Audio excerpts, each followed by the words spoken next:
What's up, guys? This video is about standard tib raises up against the wall. The standard procedure for this, and for most of you this will be pretty easy to start, is to lean up against the wall, have your butt as the anchor point, have your back off of the wall, and then lock out your knees. Most of you will be able to lift your toes and get really good range of motion, and this can vary. You can scoot farther out to be harder or closer in to make this a little easier. And then I've also found that the closer together your feet are, the little bit easier it is.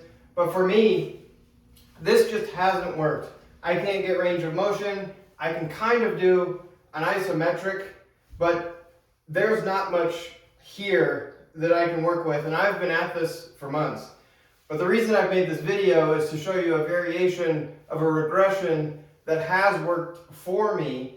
And where I am today, I can get my toes off the ground a little bit, but 2 months ago, my toes weren't moving. I just don't have the range of motion. I've had a subtalar fusion, and the tib raises for me were just a no-go. But what I've found through trial and error is using this foam pad, and what I've shown myself to do, I want this a little bit away from the wall. I don't want it up here. I want this a little bit away from the wall. And with the foam pad, what I've been able to do is find my place, get the feet close together. And what the foam pad allows me to do is it has some give. So I can press my heels into the pad, and it mimics the movement. It sinks down. And as I'm pressing my heels into the pad, I'm also just thinking of lifting my toes. I'm not thinking of this big, swooping range of motion that's 30 degrees, 45 degrees. I'm just trying to get a centimeter, 2 centimeters of movement. I'm driving these heels into the ground, and I'm trying to point my toes to the sky. And as I do this, I'm locked out, and I can start to get these baby repetitions and get some work into these tibialis muscles, running from the inside of the ankle, wrapping to the outside of the lower knee.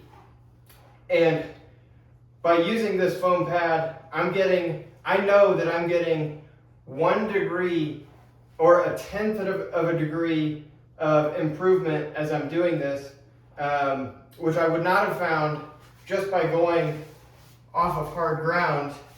I feel like that foam pad, with being able to press the heels in, allowed me to feel the movement of what a concentric motion looked like instead of just an isometric hold.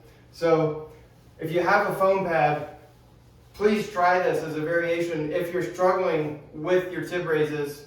Like I said, most of you will be fine with this, but this is a tip that I found that's helped me in just trying to get better, trying to improve, and trying to learn. So I hope you guys found this helpful. If you like this video, give it a like, share it. Maybe someone in your network that you know needs this. And thank you guys for watching. Have a good rest of your day.